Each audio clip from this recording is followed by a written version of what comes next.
박근혜 대통령 당선과 새 정부의 출범은 한국 사회뿐 아니라 한국 교회에도 중요한 이슈였습니다.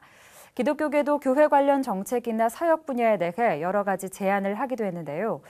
2013 주요 뉴스, 새 정부 출범과 한국교회에게 맡겨진 과제를 정리합니다. 계속해서 양화수 기자의 보도입니다.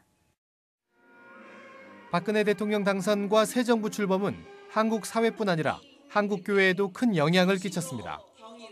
한국 교회는 지난 연말 대선부터 기독교 정책, 인권과 환경, 교육, 복지, 통일 문제 등 한국 교회와 관련이 있거나 주요 사역 분야가 되는 여러 가지 주제를 두고 각 대선 캠프에 정책 질의서를 보내는 등 적극적인 활동을 펼쳤습니다. 박근혜 대통령 당선 이후에는 대통령직 인수위원회를 통해 기독교계의 목소리를 전달했습니다. 한국기독교교회협의회는 애큐 행동의 날을 통해 생명, 정의, 평화라는 기독교적 가치에 입각한 정책 제안서를 전달했습니다. 성시와 운동본부가 중심이 된 기독교 공공정책협의회는 근대 기독교 문화유산의 체계적 보호와 활동 지원, 종립학교의 종교교육권 보장, 역사 교과서 문제와 동성애 법제화 반대 등의 내용을 담은 정책을 제안하고 긍정적인 답변을 이끌어온 바 있습니다. 이와 함께 기독교계 시민사회단체들도 새 정부의 정책을 제안했습니다.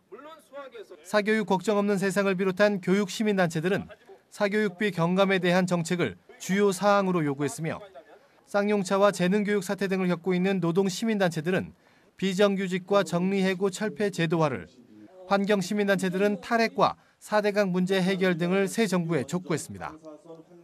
새 정부 출범 1년, 2013년 한 해를 마감하는 한국교회에 맡겨진 과제는 적지 않습니다. 먼저 국가기관의 선거 개입과 이를 둘러싼 정치권과 종교계의 갈등은 하루속히 해결돼야 할 과제입니다. 한국기독교교회협의회를 비롯한 기독교계는 대책위원회를 구성해 대선 개입 의혹의 진상 규명과 책임자 처벌을 촉구하고 있습니다. 예장 통합과 기장 등 주요 교단들도 연말 목회 서신과 시국 선언문 등을 통해 이번 사태의 진상 규명을 촉구하고 있습니다. 최근에는 장신,과 총신, 감신, 한신, 성공회대 등 주요 신학대생들까지 이 문제를 지적하고 있습니다. 기독교 공공정책협의회가 제안한 기독교 문화재 보호와 종교사학의 자율성 보장 등의 정책에 대해서도 더 많은 관심이 필요합니다. 기공협은 정부와 국회에 다각적인 접촉을 통해 관련 정책의 제도화를 시도했지만 인식을 공유했을 뿐 뚜렷한 결과를 얻지는 못했습니다. 기공협 측은 지속적인 제안도 필요하지만 더욱 중요한 것은 이러한 정책에 대해 교계가 더욱 관심을 가져야 한다고 강조하고 있습니다. 이와 함께 사회적 약자들을 위한 정책이 계속 후퇴하고 있는 점도 교회가 외면할 수 없는 문제입니다.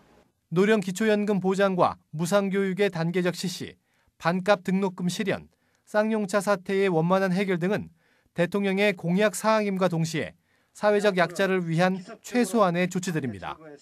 복지사역의 큰 축을 담당하고 있는 기독교계는 이러한 사회적 약자들에 대한 정책이 실현될 수 있도록 지속적인 관심을 기울여야 합니다. 새 정부 출범 첫 해였던 2013년이 저물고 있습니다. 여러 가지 과제가 산적한 만큼 한국교회에도 더 많은 노력이 필요할 것으로 보입니다. C채널 뉴스 양화수입니다.